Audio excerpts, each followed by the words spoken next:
So welcome everybody. It's a real pleasure to welcome you in our final Hot of a Press webinar before the summer. And we are featuring this time the presentation of a book on display, Instagram, the Self and the City, which is actually a book about how people remake their worlds through social media. And John Boy and Justus Uitermark provide an account on how a platform shapes us and our environments, which is, of course, a quite challenging development. They do this by examining how personalities, relations, social movements, urban subcultures, and city streets change as they are represented on Instagram, revealing also how Instagram contributes and is implicated in a way in shaping social inequalities. Justus Uitermark, who will be presenting the book today, is a professor of urban geography at the University of Amsterdam, and his research focuses actually on urban sociology, social movement, political economy, with a particular emphasis on the dynamic of urban governance and social inequality. And in most recent times, his lines of research include reflexive computational social sciences, of which this book is actually a good example. Cities and social movement, addressing how social movements and urban environments shape one another. And on this, he published with Walter Nichols in 20. I have to also to allow people in. Sorry. Okay. So he published with Walter Nichols in 2017 the books Cities and Social Movements, Immigrant Rights Activism in the US, France, and the Netherlands between 1970 and 2015 for Wiley Blackwell. And another of his topics is urban policy and spatial inequality, where he published a lot of articles in several journals around the world. In addition to his academic work, Justus is also actively engaged in public debates on urban issues and in what can be called an emancipatory epistemology. And we are working together now in a project comparing Amsterdam, Barcelona, and Vienna using this kind of concept and engagement. The book will be discussed by two distinguished guests, Sharon Zucking and Jan Übelacker. Sharon Zucking is a well-known urban scholar based in New York, where she's also professor emerita at the Brooklyn College and at the Graduate Center of City University of New York. In her research, she's focusing on a wide range of topics related on how cities change and why, highlighting culture, consumer culture markets, real estate markets, in particular in New York City, but not only. And her books trace how cities have been reshaped through industrialization, gentrification, immigration, innovation. Just to give you a few titles, The Culture of Cities, which is her most cited books, but Landscapes of Power, Loft Living, Naked City, which became reference text in the debates, to the more recent, well, not very recent anymore, the Innovation Complex, Cities, Tech, and the New Economy. And she also writes about hackathons, online restaurant reviews, and the rise of a symbolic economy, which is based on cultural production, consumption, etc. So thanks a lot. Our second discussant is Jan Übelacker, who is a professor at the University of Applied Sciences, the EBZ Business School in Bochum, in the Ruhr area in Germany. And his research focuses on the structure and transformation of cities and neighborhoods, housing policy, empirical social research methods. And besides exploring topics such as gentrification, social and ethnic segregation, he explores also the digitalization impact on communities and integration of immigration groups. He recently published also an article on that. The medium is the messenger, a quantitative study of the relation between social media services and neighborhood social interactions in built environment. So both of you, thanks really a lot for having accepted to act as discussants of this book. Now I have to let the others in, otherwise. Okay. So the format is, as you know, a book presentation by one of the authors, in that case, Justus Uitermark, for half an hour, 40 minutes more or less. Then each discussant has about 10 minutes to make comments and questions. And then we open up the discussion to every participant. So, Justus, the floor is yours. Thanks a lot. You can share your presentation if you want. And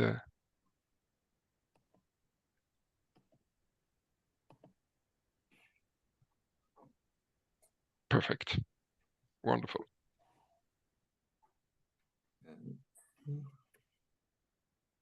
No, it was perfect.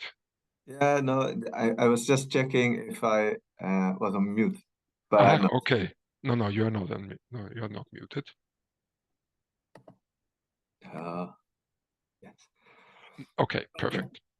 Well, thank you so much, Yuri, for giving me the opportunity to present this book. And thank you to Jan and Sharon for agreeing to serve as discussants.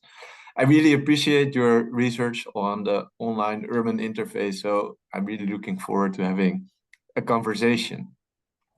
So I'll be presenting the book today, but it's very much a joint effort. Obviously, it's a joint effort with John Boyd, assistant professor at Leiden University.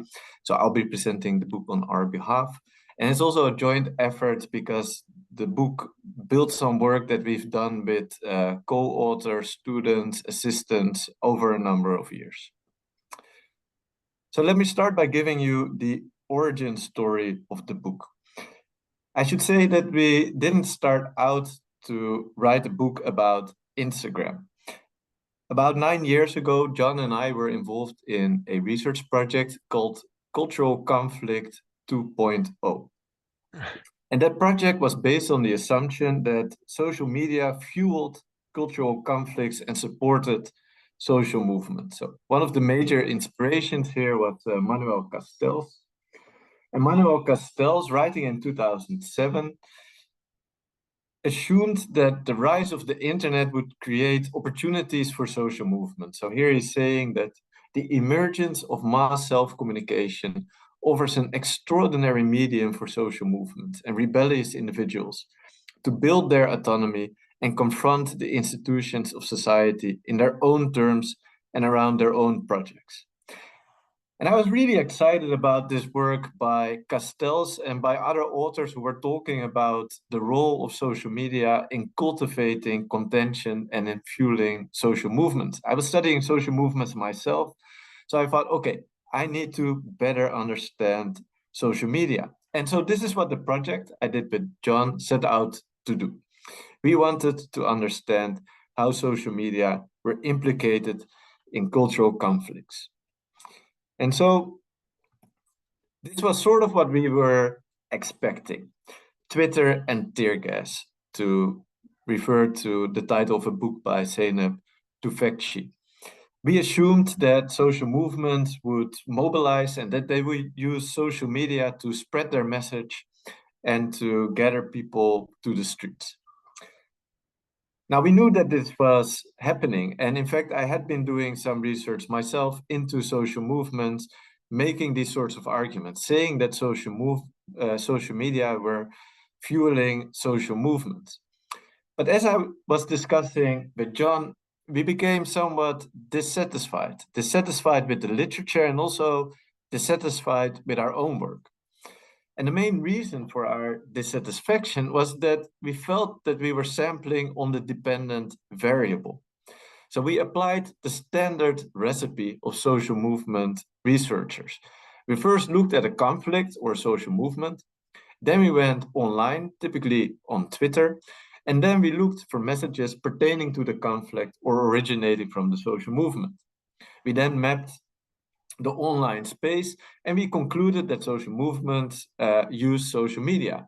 But obviously, this was not a very surprising conclusion because that is the way we sampled from the outset. So we wanted to have a different approach, a more agnostic approach. We wanted to understand how cultural conflict emerged from spaces of everyday life, how people express their grievances. And then we wanted to track how these grievances and these small conflicts snowballed into much larger conflicts. This is what we wanted to do. And so for that purpose, we needed to have a very broad sample. We shouldn't sample on the dependent variable. Instead, we wanted to look at individual regular users. And at some point, John told me I found the perfect social media platform to do this. It was called Instagram. I had never heard of it. But John explained to me that Instagram was very suitable because many people were using it. And it's also a very geographical social media. So people append place tags to their posts and they post about everyday life. So you get many people who share impressions about their everyday life from their point of view. And I thought, well, this is excellent. So now we can see how people observe injustices in everyday life, and we can see how they then mobilize and have all sorts of conflicts. And we started sampling messages. We collected messages, Instagram posts from within the borders of Amsterdam. And then we thought, okay, now we're going to study contention. But actually, this is the type of messages that we saw. So this is somebody who is working from home, is getting a kebab, and is dressing for it. So this presents a very aestheticized image of everyday life. Here we have another example. Somebody is going to study. And again, we see a very aestheticized image of this working day. We also found an extraordinarily large number of coffee cups, often in gentrifying places. And pictures like this did extremely well. So festive occasions, beautiful people. This picture received many hundreds of likes. So this wasn't anything like we expected. And when I tell this to students, they find me very naive and they tell me, well, what did you expect? Of course, Instagram isn't used for social movement mobilizations. Of course, we don't see cultural conflicts playing out there. And then I must admit that they're right. I had no idea about Instagram. At the same time, it wasn't just my naivety. It was also that the literature had led me to expect that there were all sorts of cultural conflicts on social media. So then we were confronted with a problem. How was it possible that our expectations and the reality of Instagram were so very different? And we started to reconsider the role of social media. And we used Instagram as an alternative starting point for theorizing on social media. And in a nutshell, this is our argument. So many people, many commentators, many scholars, including, for instance, Manuel Castells, consider social media as part of the public sphere, as theorized by Habermas. So in this understanding, social media is a place where people exchange ideas, where they have arguments, where they discuss issues of public interest. So this is exemplified by the coffee salon studied by Habermas, where people, typically men, read the news and then have rational discussions about it. And we started thinking, well, this is probably not the right category. It's not the right model to understand what's going on here.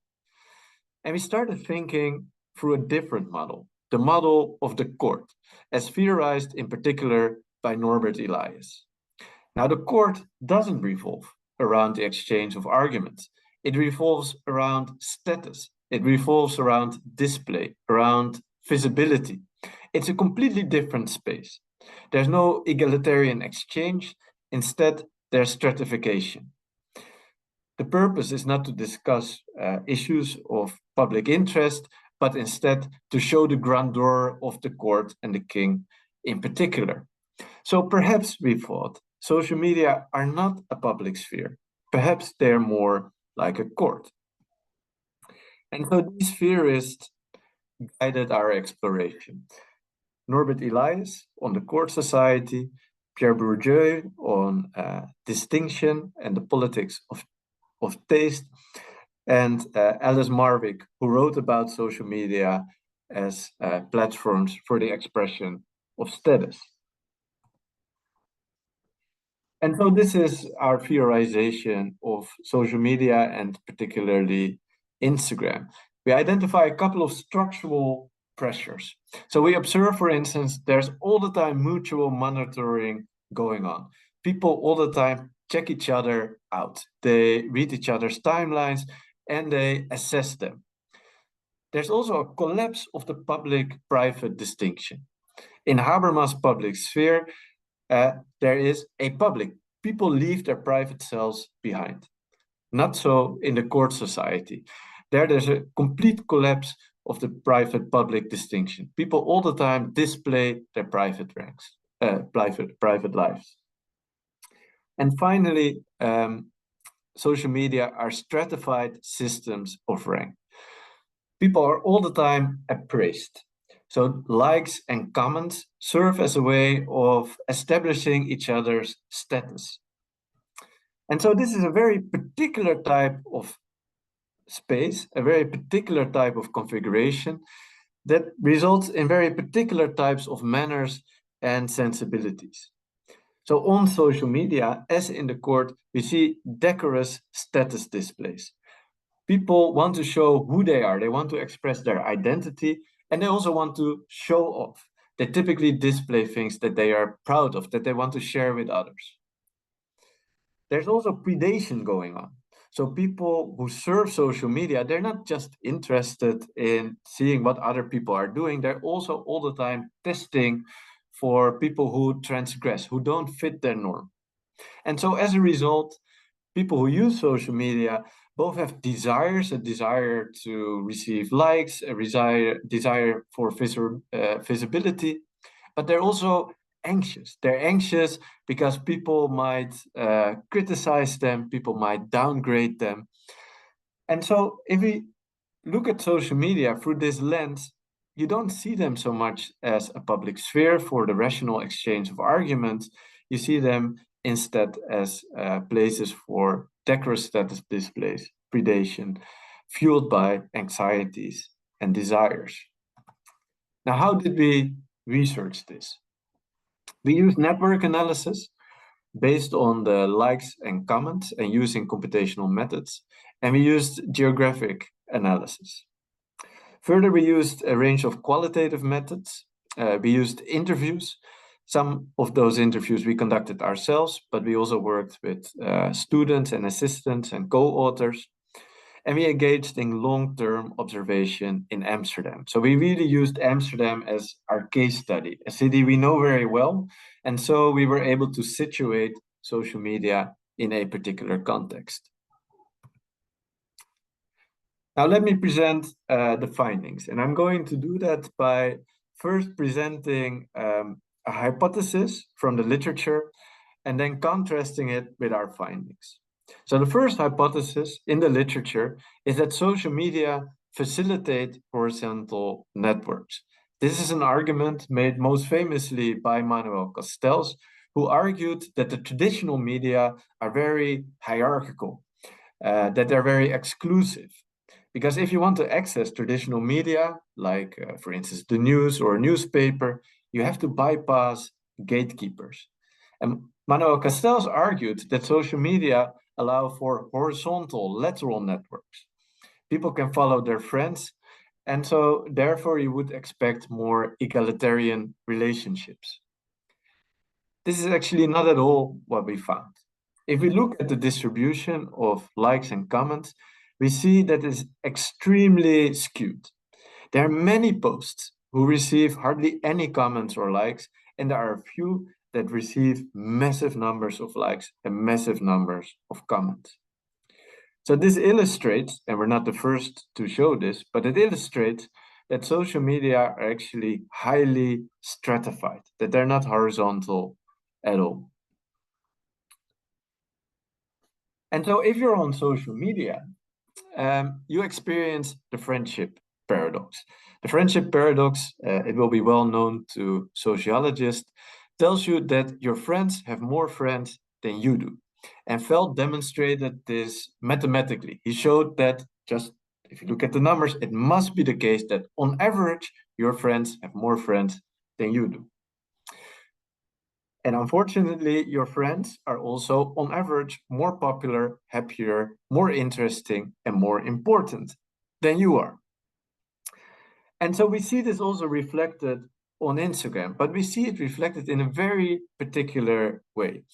Because on Instagram, people typically post when they're at their most confident, when they're very proud. So you watch them while they are at their best. And people, when they browse internet, when they browse Instagram, we found through our interviews, typically do so when they lack energy, when they're feeling down. So on Instagram, people are not just looking sideways to their friends. Usually, they're also not looking down.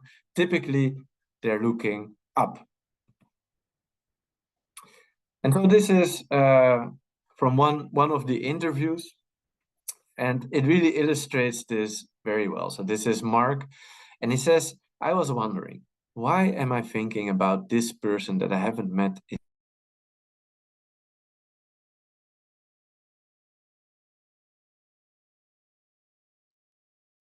Justus, we cannot hear you. people that I envied because Okay. of their career or because they were because of the way they presented themselves. And then when I put my phone down, these people were on my mind. They almost haunted me. So this is a very candid, very honest expression, but I think it illustrates a much broader pattern. Still, it's not all bad. We also see how Instagram is used as a way to express aspirations. So here we have a quote from Daria. Daria remembers writing in her Instagram bio for the first time that she's an illustrator. And she says, I wasn't officially an illustrator since I hadn't received any formal education. But I thought, I'm just going to do this. And then I suddenly started receiving messages from people who actually thought I was an illustrator. For a long time, a very long time, I felt I was claiming to be an illustrator when I'm really not. But then I often looked at my Instagram and felt, well, it looks like I am. Yes, I am. And again, this is, of course, a very particular case. But we found that in general, our interviewees often use Instagram for aspirational displays. So they don't just want their profile to reflect who they are, but also what they want to become. So far, I talked about people, but I know there are many people in the audience who particularly care about cities. And this also translates to places. So this is from an article I wrote with Irene that also formed the basis of a chapter in the book. And there we looked at Javastraat, a particular street in Amsterdam, a gentrifying street. And when you walk through Javastraat, it's a very diverse street. There are all sorts of different shops for all sorts of different ethnic groups and for all sorts of for people with very different purchasing power. However, if you look at the same street online, you see only very particular types of places. It is mostly the gentrified places that are heavily represented. And this is partly because those gentrified places have an Instagram account and post about themselves, but it's mostly because their customers post about these places.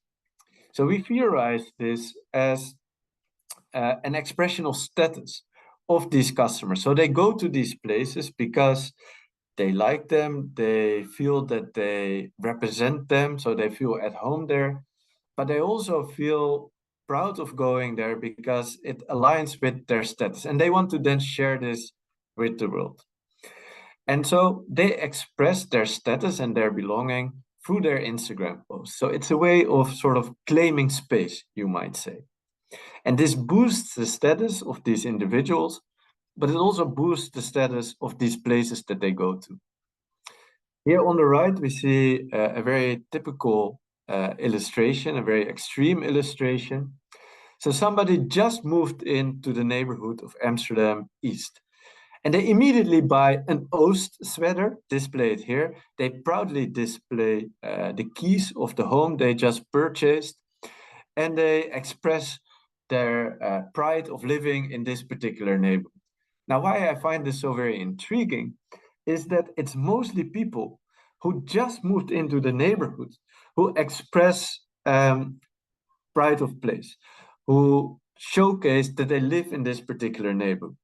So here we see how the image of the neighborhood, and by extension, the image of the city, is created by people who just moved in there. Whereas old-timers, people who had grown up in the neighborhood, they're much less present on Instagram. They don't write as often about their places. And so we see that Instagram becomes a place where people claim space, where they give meaning to space. And we also think that this has material consequences, because the fact that these places are so very visible also means that they attract more customers. And so you can then see Instagram as further accelerating a process of gentrification. A third common idea: social media are revolutionary. So this again goes back to the quote by Manuel Castells. But he certainly wasn't alone. Many theorists have argued that social media enable social movements to mobilize at an unprecedented scale. Finally, people would be free from censorship, and they would be able to express what they truly think and how they truly feel. And moreover, they would be able to mobilize. Now, especially when John and I, were studying Instagram, it wasn't a political space at all. This has changed somewhat. It has changed partly due to Black Lives Matter. It has changed also partly due to the recent mobilizations for Palestine. But still, I think, by and large, most content on Instagram isn't revolutionary at all. It is outright conformist. But we also decided to look at people who want to use Instagram as a revolutionary space. This is one example. This comes from an article we wrote with Laura Savolainen, and it's about Instagram feminists. So we searched for feminists online, and then we invited them for an interview. And this is a plus size model, and she makes this post, and it says, "Girls doing whatever the fuck they want in 2017." And we saw many of these types of posts saying, well, okay, we need to speak out as feminists, we need to claim our space. However, when we interviewed this woman, it turned out to be much more nuanced and ambiguous. So here she talks about her feminism. She says, "About a year ago, I was having a conversation with another model, and she was like, it's really important to show on Instagram who you are as a person. If you want to get booked to bigger jobs, they also want you because you are a certain person, because you love a certain thing. That is why I decided that feminism is a big part of me. So it should also be a big part of my social media." Note how feminism here becomes a way to market herself, to put herself out there, to be special in a sense. And she notes that it has been successful so far. My bookers like the image I put on my Instagram. Some of the things I find very important, I haven't posted much about though. Apparently, feminism-related stuff can also scare people away. So I have to do it kind of moderately. And in all the interviews we did, this came out very strongly. So on the one hand, the feminists that we interviewed felt that they should post whatever they like. On the other hand, they constantly adjust their messages. And they do so because they have in mind many different types of audiences. So Sarah here, she's thinking about people who book her for jobs. Other people think about their family. They think about people in high school. And when they post online, they take into account all these different audiences, and they moderate their tone, they moderate their message. So, are social media rebellious? Well, yes, in the sense that you have genuine expressions of this content. However, the role of social media and Instagram in social movements and mobilizations is rather ambiguous because these messages are carefully curated and crafted, and they become incorporated into status competition. So this is also where, for instance, the accusation of virtue signaling comes from. Whenever people express online that they believe in a cause, other people start questioning them. So you can also see this as an example of the predation I mentioned earlier. People are all the time questioned, is it really authentic or are you just fishing for likes? So the fact that Instagram is a space for status competition means that expressions of this content are distrusted and often ineffective. And furthermore, as I already explained, expressions of this content are moderated by anticipation of responses by distant audiences. So on social media in general, and on Instagram in particular, critique often seems contrived. When you try to use social media as a public sphere, it often feels somewhat alienating. It feels contrived.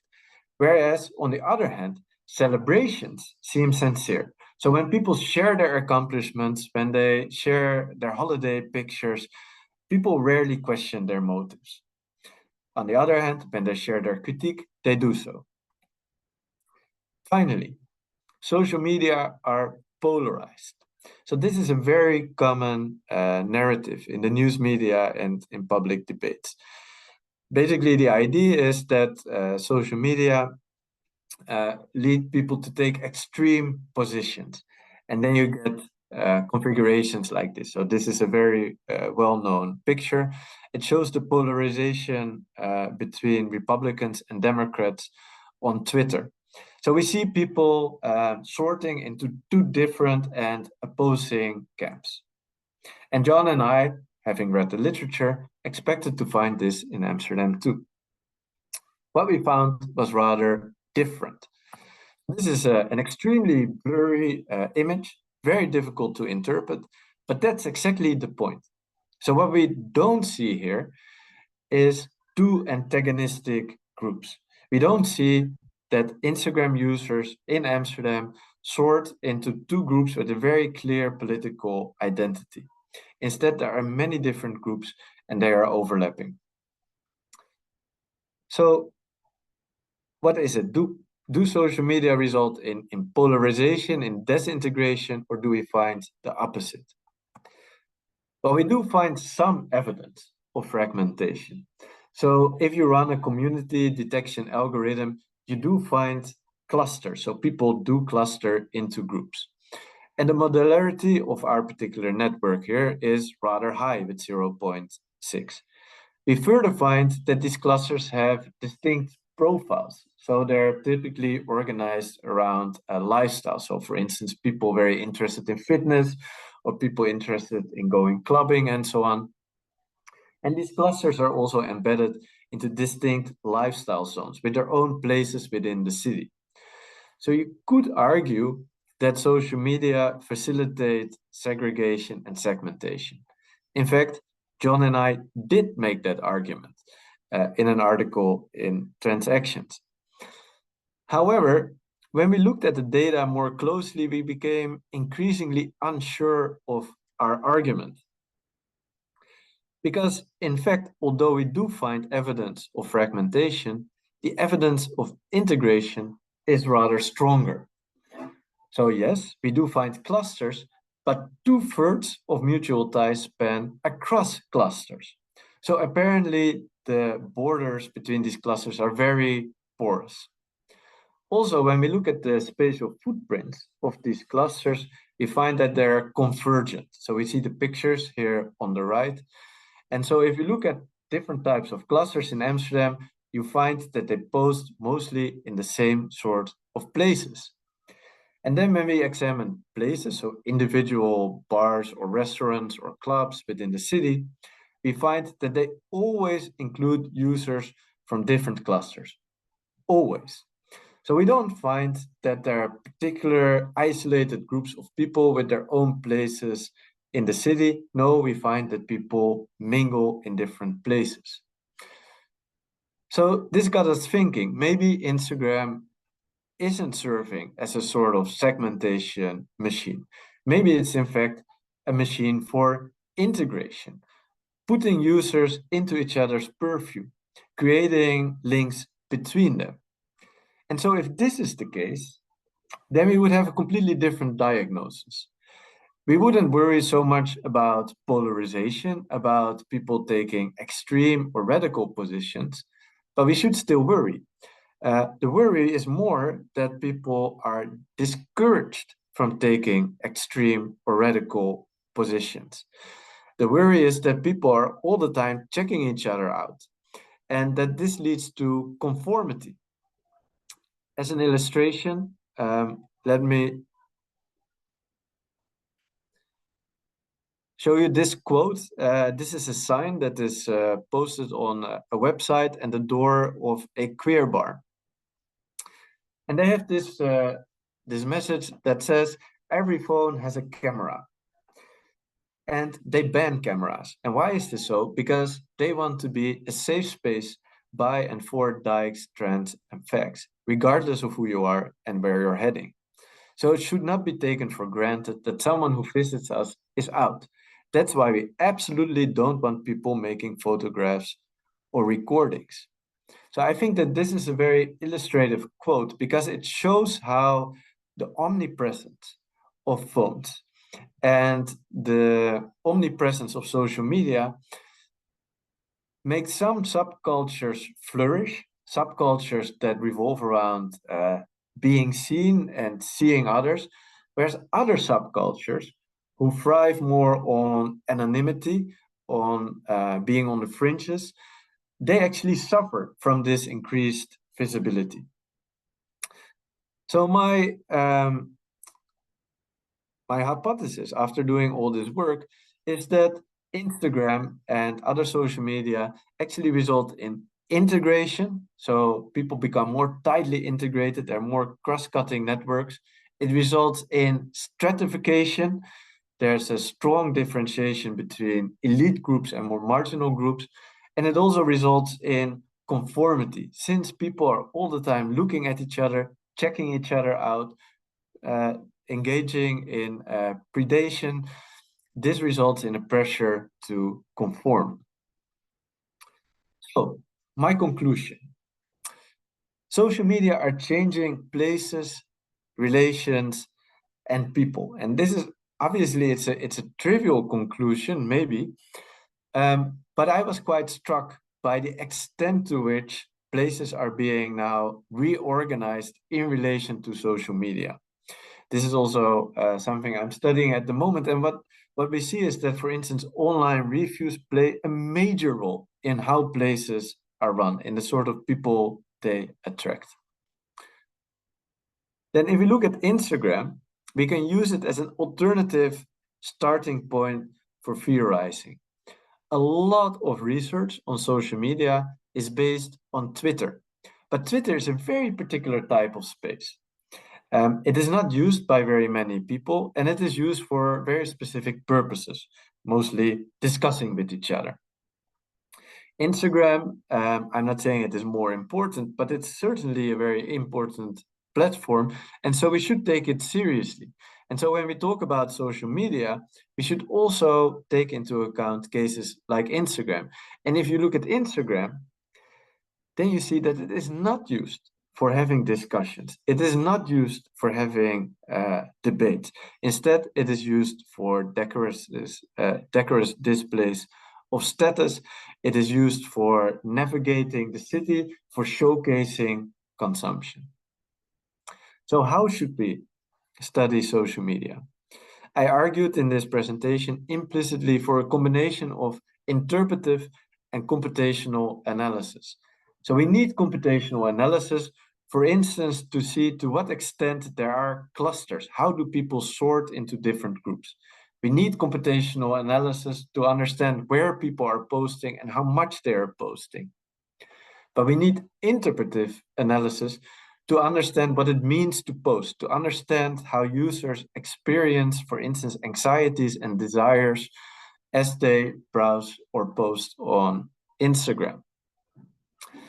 Finally, one of the takeaways for me doing this research is that I really had to think with others. I mentioned at the outset that I was completely unfamiliar with Instagram when I started doing this research. And in a way, I still am. I still don't feel at home on Instagram. It feels somewhat like an alien space. And so I did this research with John Boy. I also did it with Marije, Laura, and Irene. And that was really necessary because we had to work together in order to interview a very wide range of people. And we also invited those people, these interviewees, to theorize with us. So we used each other's knowledge and we used the knowledge of our interviewees to better understand what it meant to post and what the effects of posting were. So I think I'll stop here. I thank you for your attention and I look forward to having a discussion. Wonderful. Thanks a lot, Justus. It was a very nice and very, let's say, thought-provoking presentation, which actually is an incentive to read the book to everybody here attending. And I would like to pass immediately the word to Sharon, if it's okay with you. And then we go with Jan. We didn't discuss the sequence, but I hope it's fine for everybody. Thank you, Yuri. Thank you, Justus. As I think you know, I really love your book, and I appreciate your ability with that of John and your colleagues to confront big data. I mean, that is absolutely necessary these days if we want to understand the enormous quantity of verbal and visual representations that are made through social media platforms. We have to, in my case, work with or exploit colleagues who know how to do computational analysis. So your book is a lovely argument for the need to confront big data sets. Because for the most part, this is an audience of urbanists and people who are interested in cities, I feel I should borrow from the surrealist René Magritte and say, this is not an urban book. It is a book about spaces. Social media platforms are spaces. The tiny little pictures and texts are spaces themselves.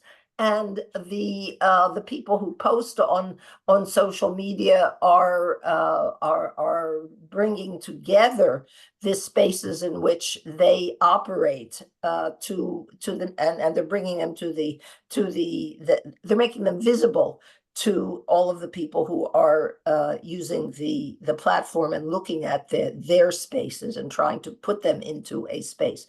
I also appreciate that you are updating Norbert Elias and not just relying on Pierre Bourdieu, the much cited sociologist of the late 20th century, and that you're updating his view of court society with social media platforms. Really a fantastic achievement. It's not surprising that you demonstrate that Manuel Castells was wrong, and many people who promoted the internet in terms of its promise of democratization are wrong, and that instead social media platforms and the internet itself operate as tools for competition, hierarchy, and monetization. What I found when I taught an undergraduate course for many years on consumer culture and social media was that my students had a very transactional view of Instagram in particular, which they used a lot. I like you, I'm a naif, and they're natives in the land of Instagram. They had this very transactional view of making a Faustian bargain with Instagram. You know, they sold their attention, maybe not their soul, but they sold their attention to Instagram to get free benefits.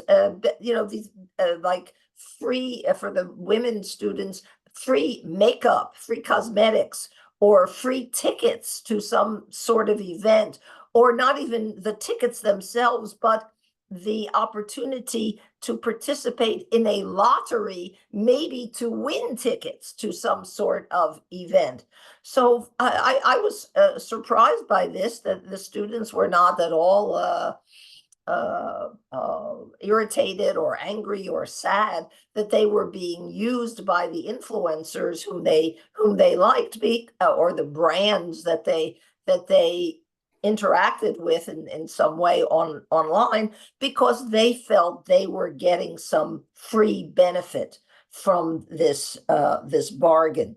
So that was kind of a surprise for me, but it also should be taken into account by people who read your book.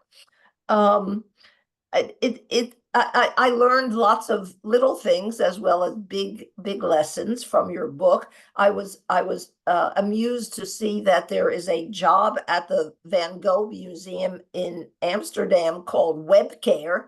You know, maybe we would call that, well, in the old days, you would call that customer relations, right? Or you might call it today some kind of social media job.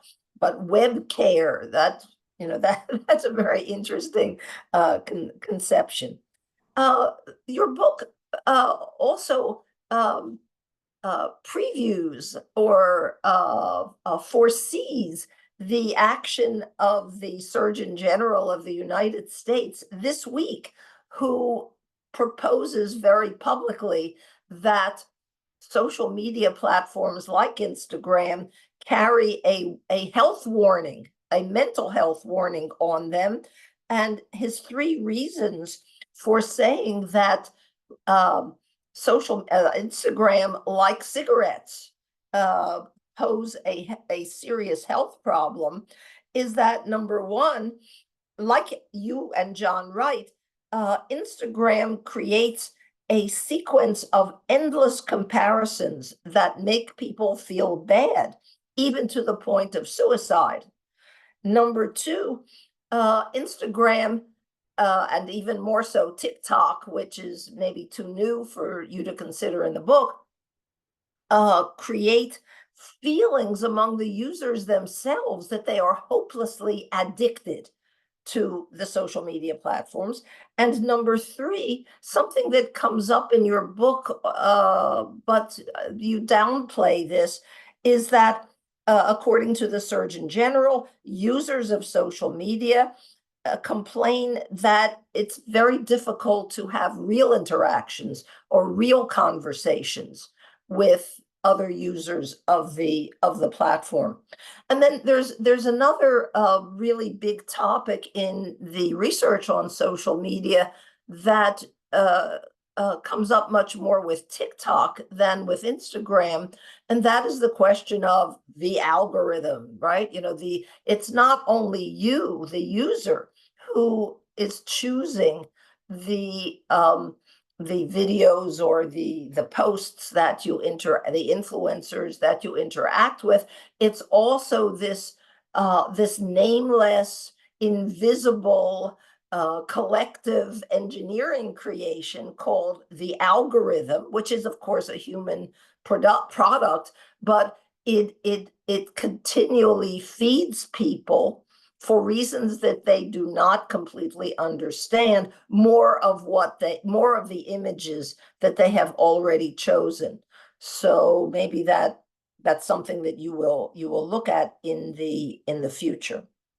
So let me just raise a few other questions. Your book is really terrific because it emphasizes that the attention economy, and particularly the monetization of attention, is a deliberate effect of the both the hardware and the software. I mean, they're like, and now of course companies are trying to argue that this was not their intention. They're innocent intermediaries in giving people what they want. But I think that your book helps us to argue about the political economy of social media platforms, that monetization is built into the very conception of them for various interested parties. Also, I think that your two urban chapters help us to argue that social media platforms are part of what we must understand as the new urban field. And this, in a back door, through a back door, it connects to new work by a new book by Sami Moisio and Ugo Rossi that emphasizes the importance of what they call the urban field, which is not a digital field, but somehow the digital level has to be put together with the geographical spaces that we know, and the symbolic image economy of cities that I've tried to explore in my work also. I feel very privileged to be able to participate in this discussion because you cite my work, particularly the work that I did with two of my former students on discursive investment, and that is the free labor or effective labor that people do when they post their comments, their reviews on various social media platforms, or their likes or dislikes. And this discursive investment does have an effect on people who manage physical spaces like stores and restaurants.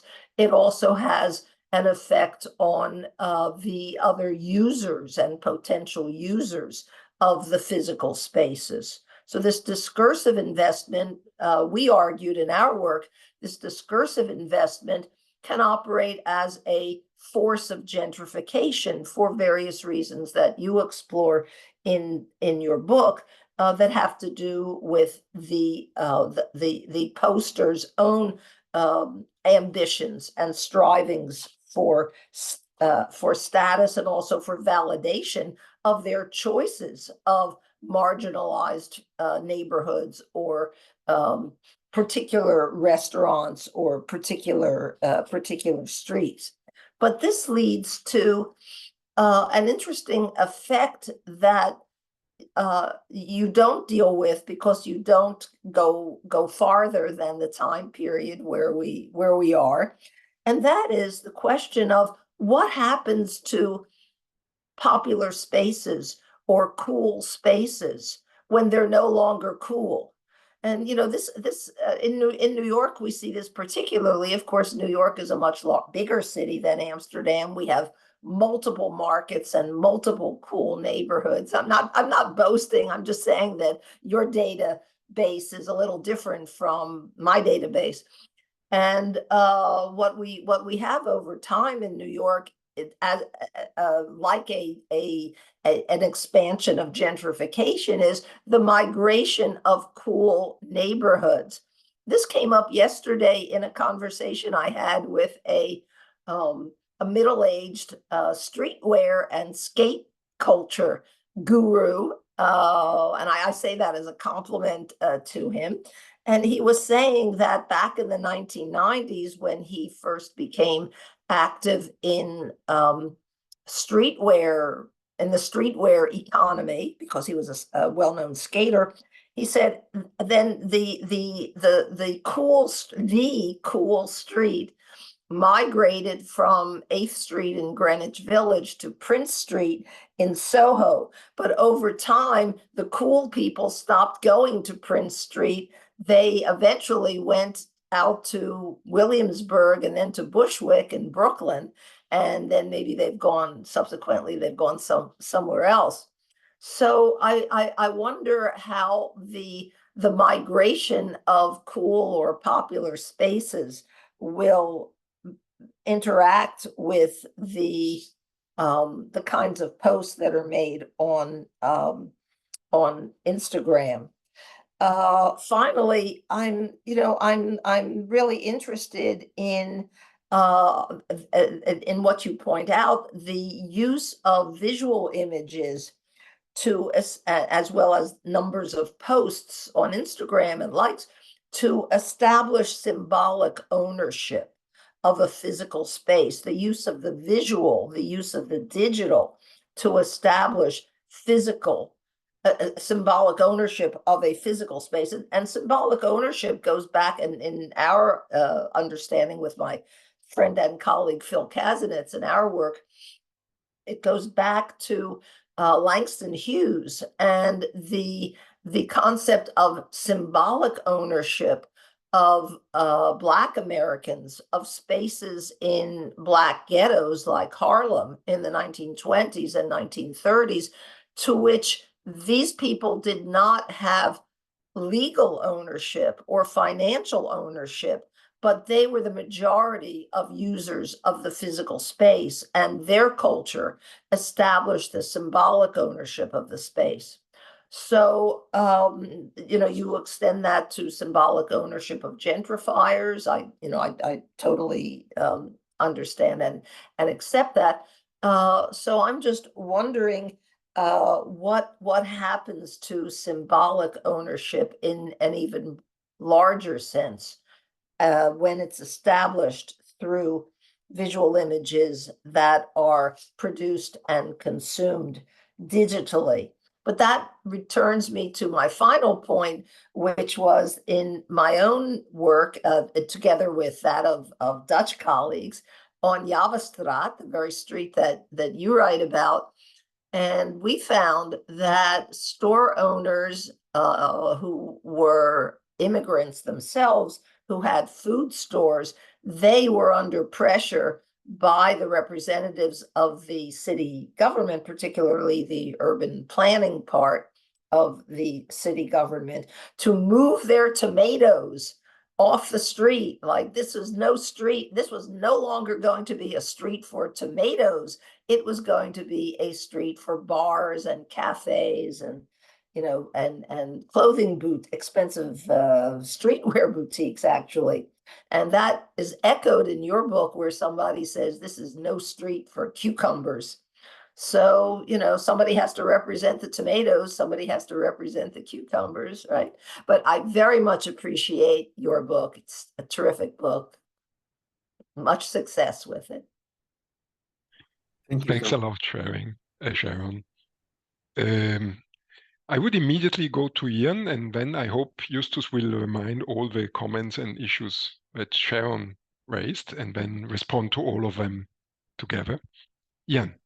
Okay, yeah, thank you. Thank you for inviting me. It was a pleasure to read that book. It was already on my list, so I was happy to receive this invitation. Yeah, I'll probably add something to the list, but I also have some similar comments or questions, as Sharon already mentioned, on the algorithms and everything. So when I was reading the book, I of course took some notes on it, and I tried to structure them in order for you to follow me maybe a bit easier.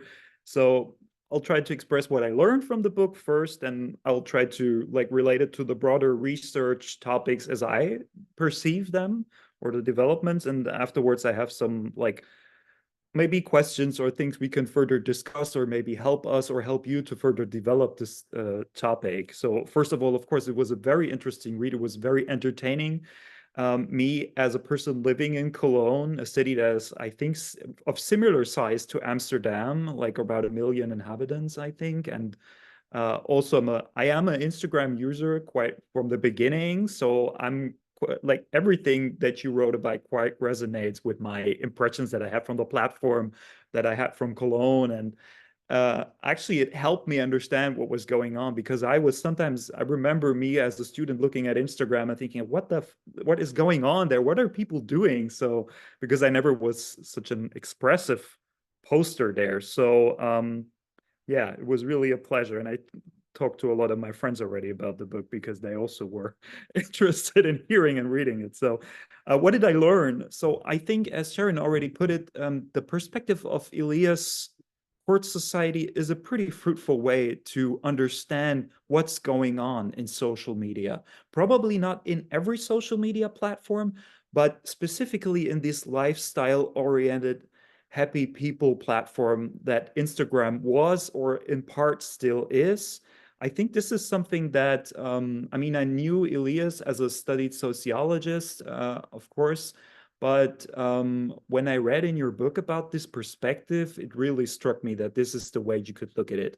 It would even be, I immediately thought of LinkedIn, which is a more professional platform, but it's also packed with postings that often, like in my personal opinion, lack some sort of deeper content. So I wondered, why are people doing this? And now I know they're engaging in status work, in competition with each other. This is super interesting.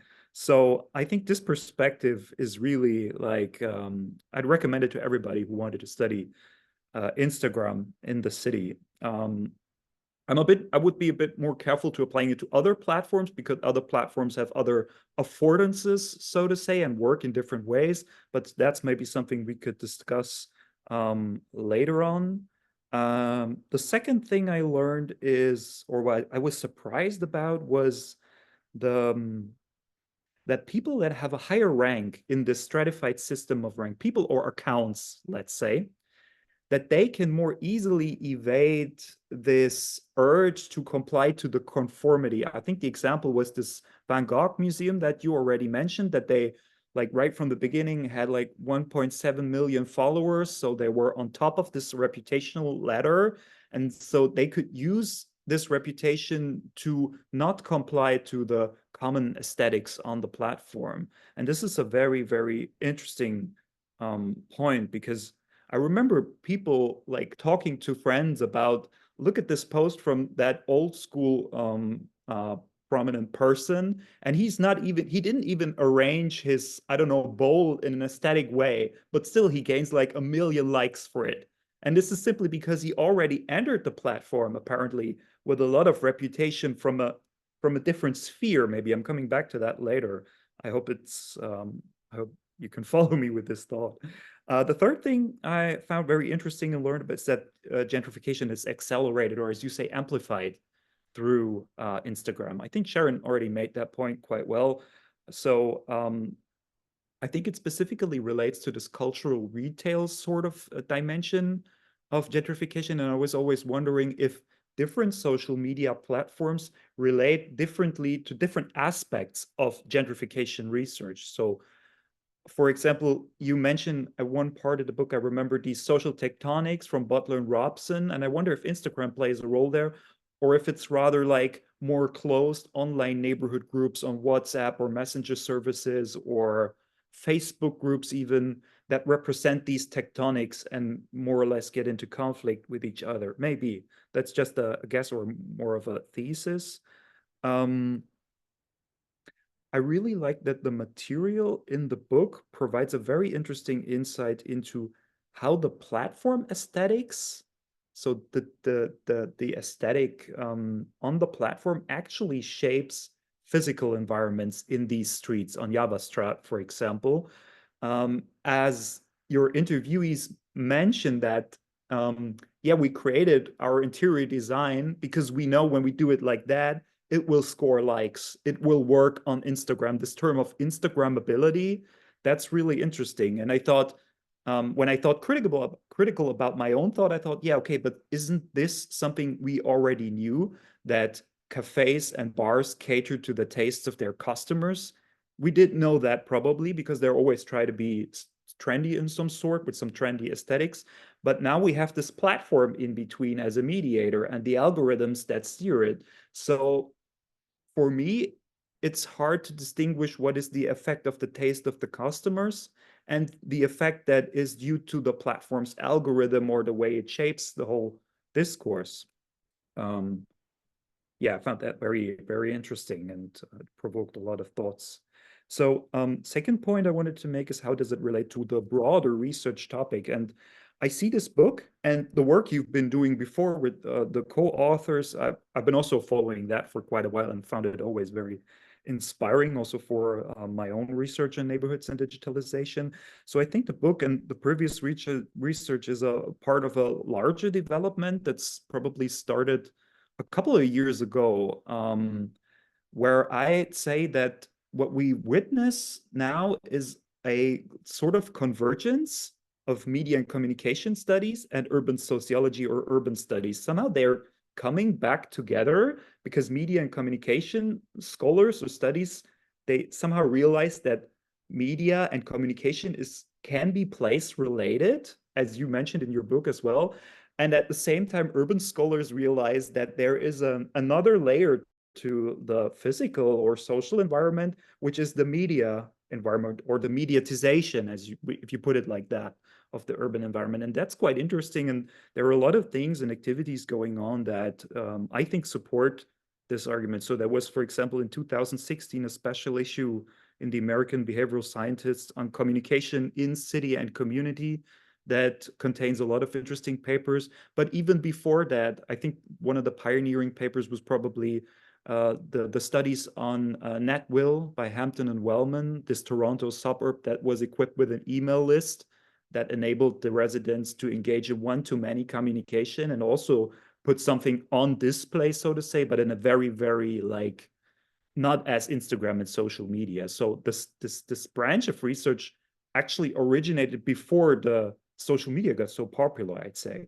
And then there are a lot of other activities like George Gelser and me, we had a workshop in 2022 on digitalization, neighborhood change. And there's currently a workshop where on the media gentrification nexus, probably maybe you heard of it. It's organized by Kenton Cardle Lees and Shaponica Brown Saracino, where they gather a lot of research that engages directly in this topic, which also is, I find quite interesting that so there seems to be a lot of developing in this direction. It's super interesting.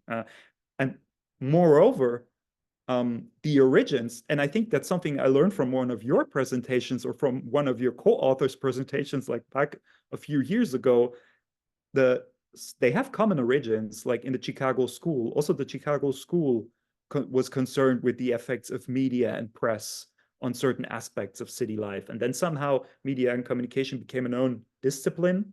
And now it's getting back together somehow. And it's quite an interesting development. So I'm coming to some like more, let's say, more specialized questions. So as I already said, I really liked the theoretical perspective of Elias and how it applies to the Instagram environment. So you have to check my notes.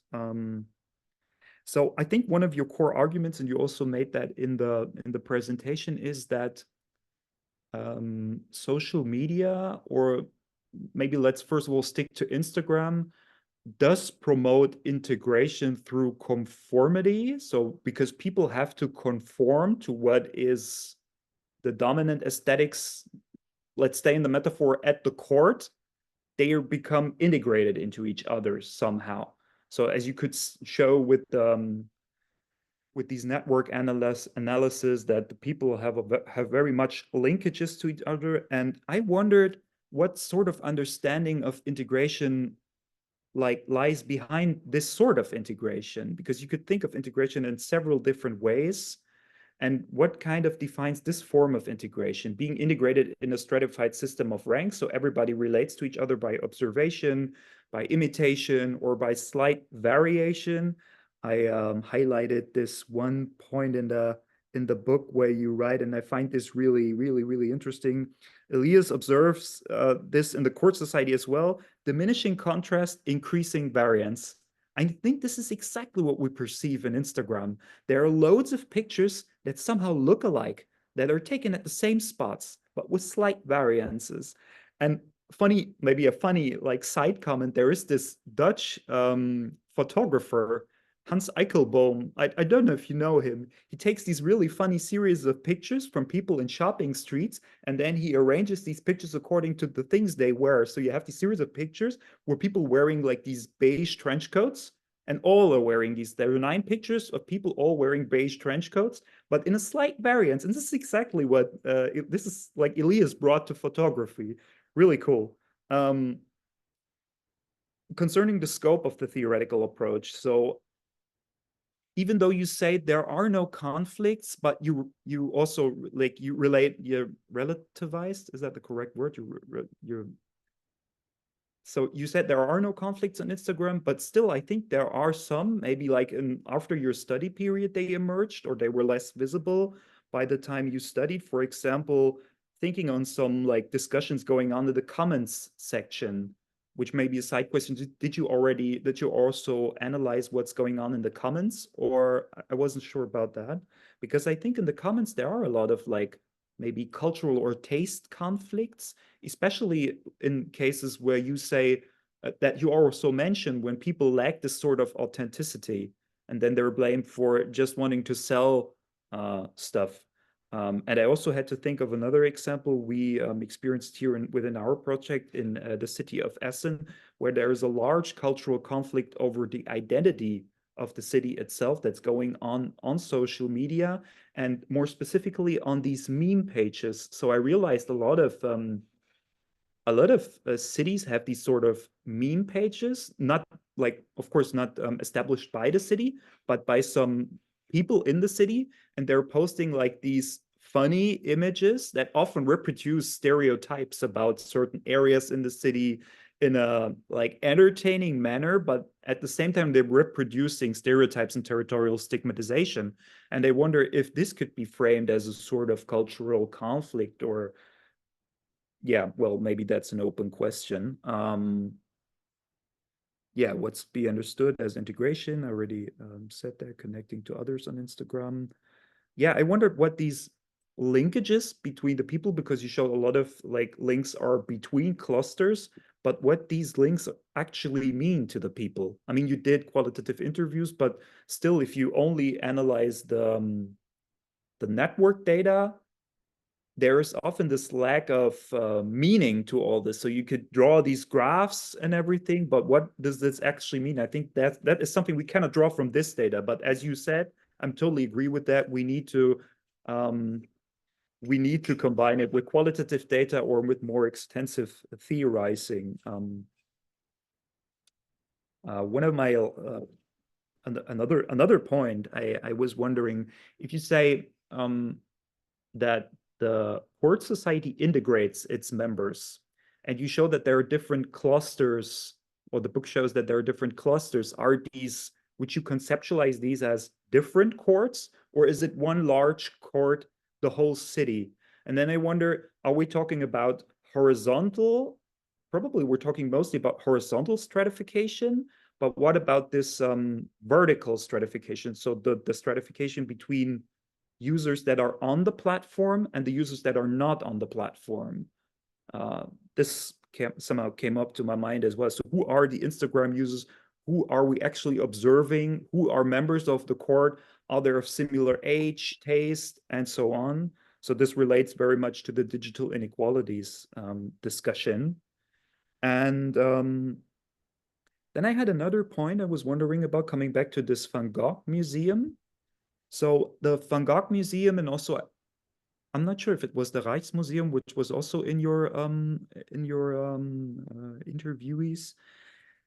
And these, so you mentioned that these are already high in the reputational ladder. So these old museums, they actually already had a very high reputation before social media.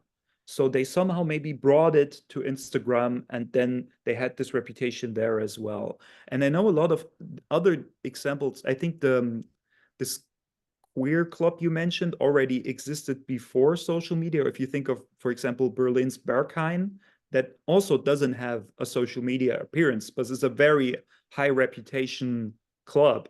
And I wonder if it would be still possible nowadays, in the age of social media, for such institutions to climb the reputational ladder without using social media.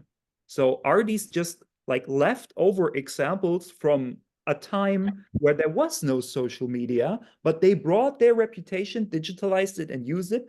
And the other way around, this brings me to the question, what happens to the reputation that was stacked up on Instagram from bars, cafes, or all these institutions when the platform fades?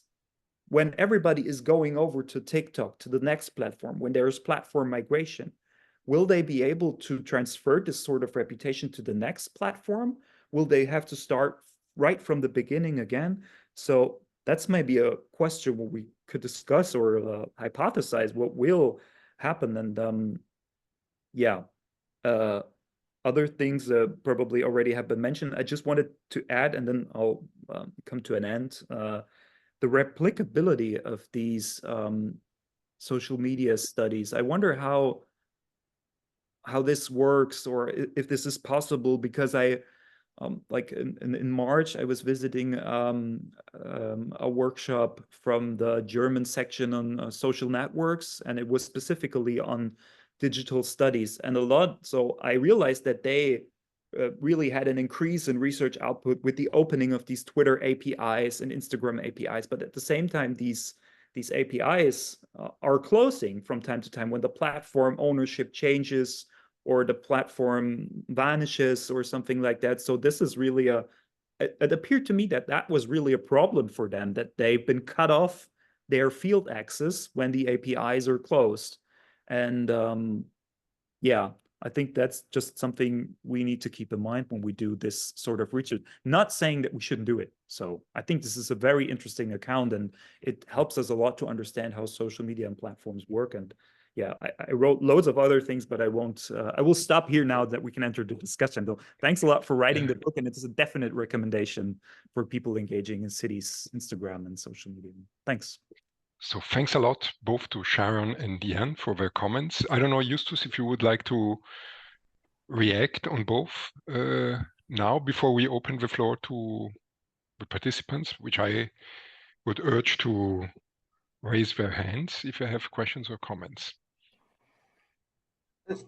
Yeah, thank you so much, Sharon and Jan. That was incredible. There's so much to think about, and I also want to thank you for the praise. I mean, it's really nice to receive.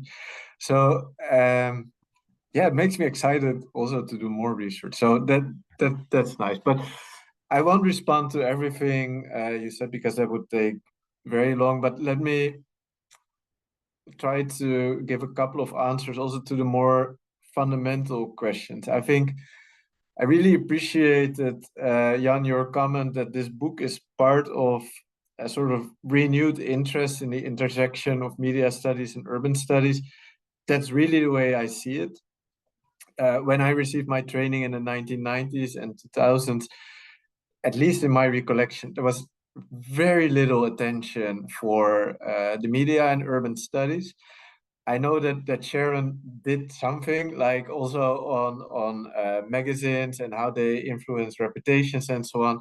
But I think that was actually very rare. And to do a serious study of the media as part of urban studies, that was very rare indeed. And I think that's unfortunate, because in our history, we have very key figures who were interested precisely in this intersection, including, for instance, Henri Lefebvre or Walter Benjamin. And now they're remembered as urban theorists, but they were also definitely media theorists. So I see this book indeed as part of that general sort of resurgence of interest in this particular field, or the intersection of those two fields. Then there's a question. So if the city and the media are not neatly separated, if they're integrated somehow, then how do we make sense of them? And Jan, you mentioned at some point that it was difficult to establish the effect of the taste of consumers or the effect of the platform. And I find that posing the question in this way, it is indeed very difficult to answer, but I'm also not sure if the word effect is doing much for us here. So we tend to think of effect like there's one independent variable that impacts a dependent variable, and then so in our mind we want to keep everything constant and isolate the effect. But I think the point is precisely that the media and the city grow together, evolve together, that they should be indeed considered, as Sharon also mentioned, as one integrated field. So that was very interesting, I think, to think about it in that way, and to try to develop a properly relational approach to get beyond this idea that you want to search for effects. And the way I'm now thinking about this is in terms of coupling, where places, as their offline functioning, are increasingly coupled to the online functioning of particular of certain for instance Google reviews or Instagram or Facebook or TikTok and so on. And I do think that increasingly more places in the city are coupled to their online representations of increasing numbers of places.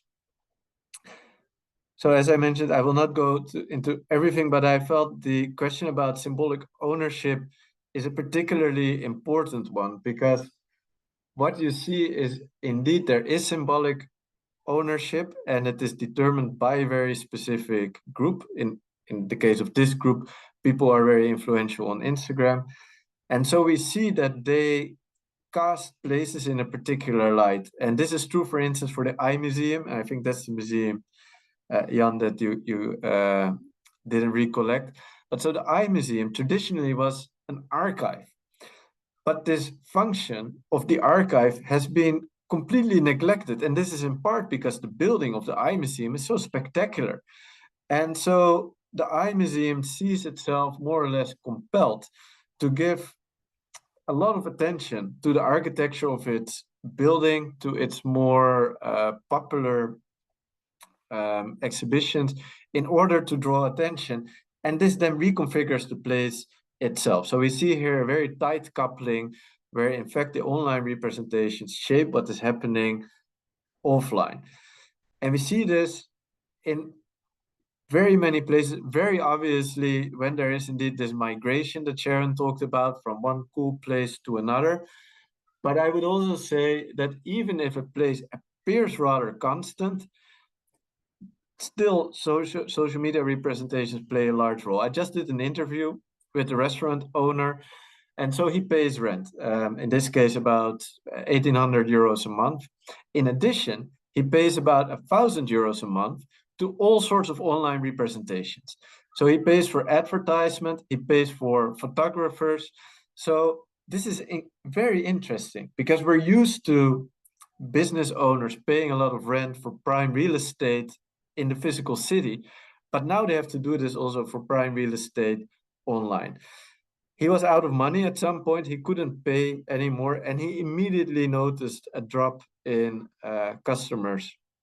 And so this is very interesting. And even if the place looks stable, if it has a steady customer base, my suspicion is that the online representations become ever more important. So I know I didn't nearly address everything that you raised, but it's been quite a long session already. So I hope to have addressed at least some of the more fundamental issues. Thanks again. Thanks a lot, Justus. I don't know, maybe we can have a round across the listeners, the participants, if they have comments or issues or questions. Okay, Ute Lehrer, a pleasure to see you online. You are muted, so. Thank you. Hi, everyone. It's lovely to see everyone, and thank you for this very inspiring discussion. I don't really have a question per se. I just, it really inspired my own work to listen to your discussion right now, which my current work is on, or part of the work is how the role of influencers and media stars in selling condominiums in Toronto, and how they are used for bringing in more customers. So I think that I will have to take away a lot, and I will have to read the book. I don't have the book yet, so I will have to get a copy of it and read it, and also think about the discussion points that were brought up, and maybe go back to Norbert Elias a little bit more than I have done in a while. And so thank you very much for this inspiration. Thank you. Thank you. That sounds like very interesting research. There's this weird convergence between influencers and the real estate industry that we didn't really get into, but I'm happy that you are looking into it. Yes, you cannot cover everything, Justus. Okay, any other comment or questions? Of course, the presentation and the book raise a lot of issues, and I have a very quick comment because I could imagine that the people registered on Instagram are different from the people registered on Facebook, and the people registered on Facebook when Facebook has been established are different from the people registered now, in the sense that Facebook is aging. So when you retire, you register on Facebook, and then you exchange information with your friends and colleagues, etc. So I was wondering if this stratification also changes the kind of information which is shared, the image of a city which is shared, so the whole dynamic which might be different from platform to platform. So Facebook is still the biggest social media with 3 billion. Instagram has 2 billion, but actually TikTok is 1.5 billion. So it's catching up, and it soon will probably take over. So all these dynamics probably, and TikTok is for much younger people. So I was wondering what kind of perceptions. So the same thing you analyzed for Instagram might be very different comparatively, also in terms of purchasing power, in terms of a lot of things, of people registered on the different platforms. Yeah, you're absolutely right. And when I discuss this work with media scholars, this is what they emphasize. They say, well, this is a study on Instagram, but if you would have studied some other platform, you would have come to very different conclusions. And yeah, there's truth to that. And yeah, it's even obvious. However, I would emphasize that there are also really commonalities. So I do think that if you would look at degree distributions on Facebook, they would look very similar to those on Instagram. If you look at distributions of place tags, I think they would look very similar on Facebook or Instagram. Definitely also for TikTok, maybe even more skewed. So I think if you look at sort of the structural properties of the social media platforms, they are all stratified systems of rank. They all revolve around visibility. They all revolve around status and appraisal. And so this does create some sort of general dynamic, regardless of the platform and regardless of how those platforms change in sort of detailed ways. So this is something I want to keep in mind also to prevent people from doing like yet another study on yet another affordance, but to look at sort of the more general, the bigger picture. Let me share one thing that I find very interesting. You can use one platform that has one feature that is very pronounced to see qualities in other platforms. So for instance, I agree with Jan that Instagram is very different from Twitter. However, once you see status on Instagram, you also start seeing it on Twitter.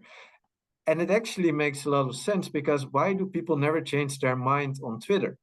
So it would seem to revolve around the exchange of arguments. It would seem to have a lot to do with discussions and debating. Well, but does it really? Or are these people actually showcasing status, showcasing their identity with the hope that they will receive praise from others? And so if you see it this way, then you can use one platform also to see sort of underappreciated qualities in another platform. Let me give you one more example that I'm very excited about, although it's a very disturbing example. It's what TikTok is doing to places. So we now have what is called TikTok queues or TikTok lines in Amsterdam. Hundreds of people lining up to get a particular thing. Do we have them in New York as well? This is universal with Instagram. I once stood in line for 45 minutes outside a restaurant in Osaka, Japan, because there were so many young people who had found that place through Instagram. Well, so that was Instagram. So we know them as TikTok lines. So yeah, there are many people standing in line. And why do they stand in line? Because indeed they've seen it online, but they've seen a very particular thing online, and they want that particular thing. So it becomes very important for the proprietors of that place to serve just this exact same thing.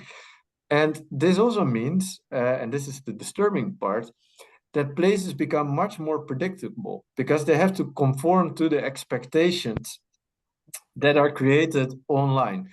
And I think it is now very rare that we, as customers or as travelers, go somewhere that we haven't visited online first. So there are all sorts of expectations, and then these places have to meet these expectations. And it results in a loss of spontaneity, a loss of surprise, and arguably also a loss of urbanism. And so I think this is very pronounced for TikTok, but you can also see it with Google reviews, with Instagram, with Facebook and other platforms.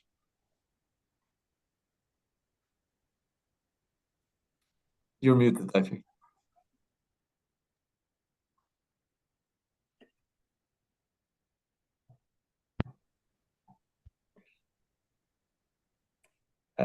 No, sorry, Yuri.